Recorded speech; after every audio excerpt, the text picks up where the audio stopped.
ആത്മീയ ഭോജ്യത്തിൽ നാം ഇന്ന് വിചിന്തനം ചെയ്യുന്ന വിഷയം, വനത്തിലേക്ക് നോക്കിയാൽ നമ്മൾ കാണുന്ന ചില കാട്ടാനകൾ. ഈ കാട്ടാനകളെ കണ്ട് പഠിക്കേണ്ട ചില താപ്പാനകൾ നമ്മുടെ ഭവനങ്ങളിൽ ഉണ്ടായിരിക്കാം. ശരിക്കും കാട്ടാന അവരുടെ ജീവിതത്തിൽ പ്രകടമാകുന്ന ആ ഒരു സ്നേഹം പോലും ദൈവത്തിൻ്റെ മക്കളായ നമുക്ക്, പ്രത്യേകിച്ച് ദമ്പതിമാർക്ക് പരസ്പരം കാണിക്കാൻ പറ്റുന്നില്ലെങ്കിൽ അത് വളരെ പരിതാപകരമായ ഒരവസ്ഥയാണ്. നമുക്ക് വേണമെങ്കിൽ മൃഗങ്ങളിൽ നിന്ന്, പക്ഷികളിൽ നിന്നൊക്കെ പഠിക്കേണ്ടത് പഠിക്കാൻ പറ്റും. ഇനി അങ്ങനെ പഠിച്ച് ജീവിതം സുന്ദരമാക്കിയ പല വ്യക്തികളെയും കാണാൻ പറ്റും. പക്ഷെ ഇന്നും ഇങ്ങനെയുള്ള കാര്യങ്ങളൊന്നും എനിക്ക് ബാധകമല്ല, ഇങ്ങനെയുള്ള കാര്യങ്ങൾക്ക് എന്നെ കിട്ടില്ല എന്ന് പറഞ്ഞ് നടക്കുന്ന സ്വാർത്ഥമതികളായിട്ടുള്ള വ്യക്തികൾ, താപ്പാനകളെ ഇന്നും പല ഭവനങ്ങളിൽ നമ്മൾ കണ്ടെത്തിയെന്ന് വരും. ഈ ഒരു കാര്യം മനസ്സിലാക്കിയിരിക്കുന്നത് നല്ലതാണ്.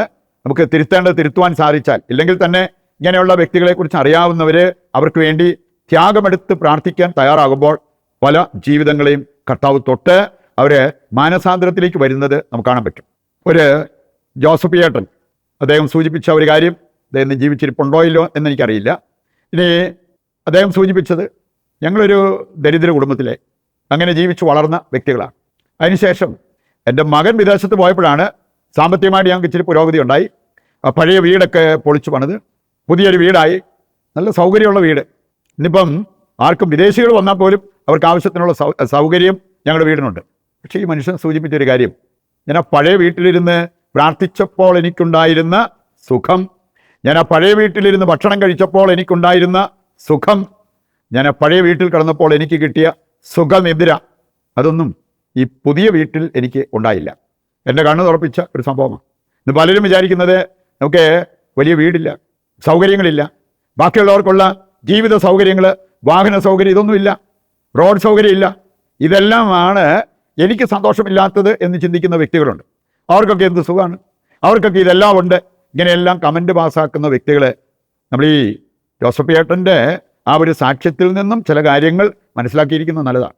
ജീവിത സൗകര്യങ്ങൾ നമുക്കാകാം, പക്ഷെ ഒരു കാര്യം, ഈ സൗകര്യങ്ങളൊന്നും തരില്ലാത്ത ചില കാര്യങ്ങളുണ്ട്.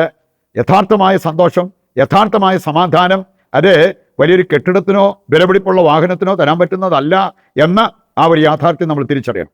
മാത്രമല്ല, ദൈവത്തെ സ്നേഹിക്കാൻ, കർത്താവിൻ്റെ നാമത്തിൽ മറ്റുള്ളവരെ സ്നേഹിക്കാൻ സന്നദ്ധരാകുന്ന വ്യക്തികൾക്ക് ലഭിക്കുന്ന ആ ഒരു ആനന്ദം, ആ ഒരു സന്തോഷം, ആ ഒരു സമാധാനം, അത് സ്നേഹിക്കാത്തവർക്ക് അനുഭവിക്കാൻ പറ്റില്ല. കാട്ട് മൃഗങ്ങൾ, പക്ഷി മൃഗാദികൾ, ഇതൊക്കെ നമ്മളെ പഠിപ്പിക്കുന്ന, അതിൽ ചില ബൈബിളിൽ നമ്മൾ കാണുന്ന ചില ഭാഗ്യപ്പെട്ട ഭക്ഷ്യമൃഗാദികളെക്കുറിച്ച് പോലും നമുക്ക് മനസ്സിലാക്കാൻ പറ്റും. അവരിൽ നിന്നൊക്കെ ചിലത് പഠിച്ച് നമ്മൾ തിരുത്തുന്നത് വളരെ നന്നായിരിക്കും. മനുഷ്യൻ്റെ വില ചില്ലറ വിലയല്ല എന്നുള്ളത് ആദ്യമേ തന്നെ നമുക്ക് മനസ്സിലാക്കിയിരിക്കാം. ഒരു മനുഷ്യൻ, ദൈവ മനുഷ്യൻ്റെ വില ചില്ലറ വിലയല്ല. ഉൽപ്പത്തി 1:27 നമ്മൾ കാണുന്നത്, ദൈവം തൻ്റെ തന്നെ ഛായയിൽ മനുഷ്യനെ സൃഷ്ടിച്ചു. അപ്പോൾ നോക്കിയേ, നമ്മുടെ വില ചില്ലറ വിലയാണോ? സങ്കീർത്തനം 8:5 വായിച്ചാൽ അവിടെ നമ്മൾ കാണുന്നത്, മാലാഖമാർക്ക് തൊട്ടു താഴെയായി ദൈവം മനുഷ്യന് സ്ഥാനം കൊടുത്തു. നമ്മുടെ വില ചില്ലറ വിലയാണോ? യെശയ്യാ 43:1 മുതൽ വായിക്കുമ്പോൾ ദൈവം തന്നെ പറയുന്നൊരു കാര്യം, ഇസ്രായേൽ എൻ്റെ സ്വന്തമാണ്, ഇസ്രായേലിൻ്റെ പേരും രൂപവും എൻ്റെ ഉള്ളം കയ്യിലുണ്ട്. നമുക്ക് ചില്ലറ വിലയാണോ ഉള്ളത്? 1 പത്രോസ് 2:9 വായിച്ചാൽ, നീ തിരഞ്ഞെടുക്കപ്പെട്ട വംശമാണ്, രാജകീയ പുരോഹിത ഗണമാണ്, വിശുദ്ധ ജനമാണ്, ദൈവത്തിൻ്റെ സ്വന്തമാണ്. നമ്മുടെ വില ചില്ലറ വിലയാണോ? ജെറമ്യാ 31:20 കൂടി എടുത്താൽ, എഫ്രായിം നീ എൻ്റെ സ്വന്തം, നീ എൻ്റെ ഓമനക്കുട്ടൻ. ഇങ്ങനെയെല്ലാം ദൈവം പറയുമ്പോൾ ദൈവമക്കളുടെ വില ചില്ലറ വിലയാണോ? ഈ വില മറന്ന് നമ്മൾ ജീവിക്കുന്നത് പരിതാപകരമാണ്. നമുക്ക് കാണാൻ സാധിക്കും, സ്നേഹിക്കാൻ കഴിഞ്ഞ പക്ഷി മൃഗാദികൾ ബൈബിളിൽ തന്നെ നമ്മൾ കാണുന്ന ചില കാര്യങ്ങളുണ്ട്. ഈയിടെ ഒരു സംഭവം പറഞ്ഞത്, ഒരു കടുവ കുഴിക്കകത്ത് വീണു. ആ കടുവയുടെ കൂടെ ഒരു നായ ഉണ്ടായിരുന്നു, രണ്ടും കുഴിക്കകത്ത് കിടക്കുക. അവസാനം ഇവർ കടുവയെ മയക്കുവെടി വെച്ചു. ഒരു അതിശയിപ്പിച്ച ഒരു കാര്യം, ഈ മയക്കുവെടി വെക്കുന്നതിന് മുമ്പ് ഈ കടുവയും ഈ നായയും പരസ്പരം അതുങ്ങൾ ഇത് ഡിസ്റ്റർബ് ചെയ്തില്ല, അറ്റാക്ക് ചെയ്തില്ല, അങ്ങനെ ഒരു കാര്യത്തിലേക്കും പോയില്ല. വേണേ രണ്ടും ഒരേ കുഴി കിടന്നത് കൊണ്ട് അവർക്ക് അങ്ങോട്ടും ഇങ്ങോട്ടും ഒരു സ്നേഹവും അടുപ്പോ തോന്നി കാണും. ഈ കടുവായ്ക്ക് മയക്കുവെടി കിട്ടി, അതിങ്ങനെ മയങ്ങി വരുമ്പോൾ വേണേ ഈ നായയ്ക്ക് തോന്നിക്കാണും ഇത് ചാകാൻ പോവാൻ. ഉടനെ ഈ നായ കിടന്ന് കുരയ്ക്കാൻ തുടങ്ങി, ബഹളം ഉണ്ടാക്കാൻ തുടങ്ങി. നോക്കി, അതിന് ഈ കടുവായോടുണ്ടായിരുന്ന കരുതൽ. ഇനി അങ്ങനെ സംഭവിച്ചപ്പോൾ നായ്ക്കിട്ടും അവരൊരു മയക്കുവെടി കൊടുത്തു. അതിലും കിട്ടിയൊരു മയക്കുവെടി. അങ്ങനെയാണ് അത് മയങ്ങിപ്പോയത്. രണ്ടിനെ അവർ പുറത്തെടുത്തതായിട്ട് നമ്മൾ പത്രത്തിൽ വായിച്ച ഒരു സംഭവമാണ്. ജൂൺ മാസം 9-ാം തീയതിക്കത്തെ പത്രം എടുത്ത് മലയാള മനോരമ വായിച്ചു കഴിഞ്ഞാൽ അതിനകത്ത് ഈ സംഭവം കൊടുത്തിട്ടുണ്ട്. നമുക്ക് കാണാൻ സാധിക്കും, കാട്ടിലെ ചില വന്യമൃഗങ്ങൾ, വിശുദ്ധ ഫ്രാൻസിസ് സാലസ് സൂചിപ്പിച്ചൊരു കാര്യമുണ്ട്. ഒരു കാട്ടാന, പിടിയാന, കൊമ്പനാന, ഇത് രണ്ടും കൂടെ ഇങ്ങനെ കാട്ടിലൂടെ നടന്നപ്പോൾ രണ്ടിനും ഇത് ദാഹമുണ്ടായിരുന്നു. ഇനി അവർ വെള്ളം അന്വേഷിച്ച് പോയി. ഒരു ചെറിയ കുഴിക്കകത്ത് കുറച്ച് വെള്ളം കിടപ്പുണ്ടായിരുന്നു. ഈ ആനകൾ രണ്ടും കൂടെ പോയിട്ട് രണ്ടും അതിൻ്റെ തുമ്പിക്കൈ വെള്ളത്തിലിട്ടു. പക്ഷേ ആനകളെ അതിശയിപ്പിച്ചൊരു കാര്യം, കുറേ നേരം കഴിഞ്ഞിട്ടും വെള്ളം കുറയുന്നില്ല. എന്തായിരിക്കാൻ കാരണം? കൊമ്പനാന വിചാരിച്ചു ഉള്ള വെള്ളം പിടിയാന കുടിച്ചോട്ടെ, പിടിയാന വിചാരിച്ചു ഉള്ള വെള്ളം കൊമ്പനാന കുടിച്ചോട്ടെ.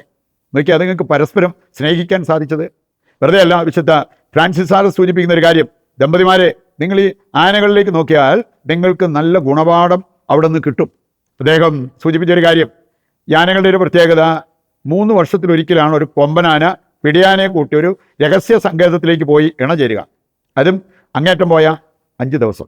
അതിനുശേഷം ദേഹശുദ്ധി വരുത്തിയാണ് മറ്റാനകളുടെ കൂട്ടത്തിലേക്ക് തിരികെ പോവുക. ദമ്പതിമാരെ ഇത് കണ്ടുപിടിക്കാനാണ് പറഞ്ഞത്.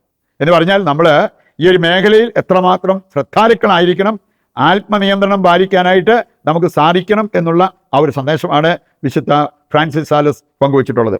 നമുക്ക് ഇന്ന് ഇതിൻ്റെ വെളിച്ചത്തിൽ ചിന്തിക്കുമ്പോൾ സ്നേഹിക്കാൻ വിളി കിട്ടിയ ക്രിസ്ത്യാനികൾ ചെയ്തുകൊണ്ടിരിക്കുന്ന എന്താ?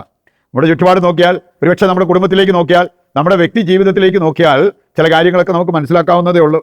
യോഹന്നാൻ 13:35 വചനം പറയുന്നുണ്ട്, നിങ്ങൾ പരസ്പരം സ്നേഹിക്കുക, ഞാൻ നിങ്ങളോട് കൽപ്പിക്കുന്നു, പരസ്പരം സ്നേഹിക്കുക. സ്നേഹിച്ചാലേ ക്രിസ്ത്യാനികളാകത്തുള്ളൂ. നമ്മുടെയൊക്കെ കുടുംബത്തിലുള്ള ക്രിസ്ത്യാനികളെന്ന് പറയപ്പെടുന്നവരെല്ലാം യഥാർത്ഥത്തിൽ ക്രിസ്ത്യാനികളാണോ? മനസ്സിലാക്കുന്ന നല്ലതാണ്. സ്നേഹിക്കുന്നവരല്ലെങ്കിൽ ഒരു ക്രിസ്ത്യാനിയുടെ പേരുണ്ടെന്ന് വിചാരിച്ച് ക്രിസ്ത്യാനികളാകില്ല. 1 യോഹന്നാൻ 3:11, 4:11 വായിച്ചാൽ അവിടെ പറഞ്ഞിട്ടുണ്ട്, ഞാൻ നിങ്ങളോട് കൽപ്പിക്കുന്നു, പരസ്പരം സ്നേഹിക്കുവിൻ. ഇങ്ങനെ കൽപ്പന ലഭിച്ചിരിക്കുന്ന ദൈവമക്കൾ ക്രിസ്ത്യാനികൾ ശരിക്കും ആ കൽപ്പന പാലിക്കുന്നുണ്ടോ എന്ന് ചിന്തിക്കുന്നത് വളരെ നല്ലതാണ്. ഗലാത്യർ 5-ാം 15 വചനം എടുത്താൽ അവിടെ പറഞ്ഞിട്ടുണ്ട്, നിങ്ങൾ അന്യോന്യം കടിച്ചു കീറി നശിപ്പിക്കരുത്, നശിക്കരുത്. ദമ്പതിമാർക്ക് വേണമെങ്കിൽ ഈ ഒരവസ്ഥയിൽ രണ്ടുപേരുടെയും ജീവിതം കുളമാക്കാൻ പറ്റും. അരുത് എന്നാണ് കർത്താവിൻ്റെ വചനം പറയുക. ഒരുപക്ഷെ ചില മനുഷ്യർ, ക്രിസ്ത്യാനികളെന്ന് പറഞ്ഞാലും മൃഗങ്ങളെ വെല്ലുന്ന മൃഗീയത കാണിക്കുന്ന വ്യക്തികളുണ്ടാകാം. ബൈബിളിൽ നമ്മൾ കാണുന്നുണ്ട് ചില സംഭവങ്ങൾ. 2 പത്രോസ് 2:12, സഹജവാസനയാൽ നയിക്കപ്പെടുന്ന മൃഗങ്ങളെപ്പോലെ ജീവിക്കുന്നവർ. ഇന്ന് മൃഗങ്ങൾ പോലും അവരുടെ ഗണം വിട്ട് ഇണചേരാറില്ല. മനുഷ്യർക്ക് അതും ചെയ്യാൻ പറ്റുന്നുണ്ട്. മാലാഖമാർക്ക് തൊട്ടു താഴെയായി സൃഷ്ടിക്കപ്പെട്ട മനുഷ്യർ. സംഖ്യ 22 നമ്മൾ കാണുന്നുണ്ട്, ബാലാമിൻ്റെ കഴുത ദൈവത്തെ കണ്ടു, ദൈവ ദൂതനെ കണ്ടു, പക്ഷെ ബാലാം കണ്ടില്ല. 1 രാജാക്കന്മാർ 17-ാം അധ്യായത്തിൽ കാക്കകൾ ഏലിയായിക്ക് കൃത്യമായിട്ട് ഭക്ഷണം എത്തിച്ചു കൊടുക്കുന്നത് രാവിലെയും വൈകുന്നേരവും അപ്പം ഇറച്ചി. എന്ത് കൃത്യതയോടെ അത് പാലിക്കുന്നത്. ഇന്ന് പല മനുഷ്യരും കൽപ്പനകളൊക്കെ ഉണ്ട്, പാലിക്കത്തുമില്ല, സമയവും പാലിക്കത്തില്ല. അങ്ങനെയൊക്കെ പോയിക്കൊണ്ടിരിക്കുന്നവരെ കാണാൻ പറ്റും.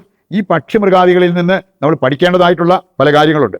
ദാനിയേലിൻ്റെ പുസ്തകം 14-ാം അധ്യായത്തിലൂടെ കടന്നു പോകുമ്പോൾ അവിടെ നമ്മൾ കാണുന്നുണ്ട്, 7 സിംഹങ്ങളോടൊപ്പം 6 ദിവസം ഒരു കുഴി കിടന്ന ദാനിയേൽ. 7-ാം ദിവസം അവിടെ രാജാവ് വന്നപ്പോൾ കാണുന്നത് ഈ സിംഹങ്ങളൊന്നും ഈ ദാനിയേലിനെ തൊട്ടിട്ട് പോലുമില്ല.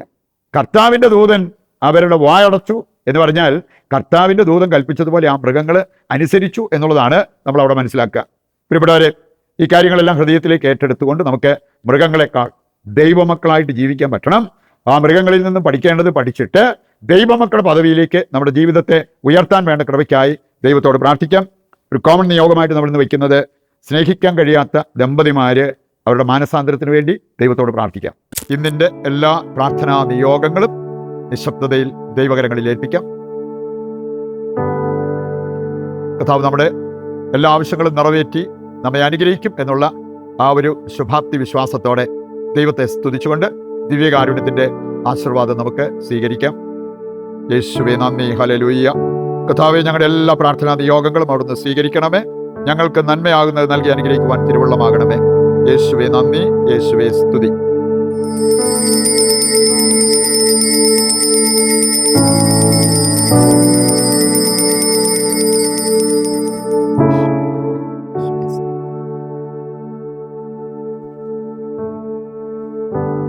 മറ്റൊരു എപ്പിസോഡുമായി നാളെ വീണ്ടും നമുക്ക് ഒന്നിക്കാം.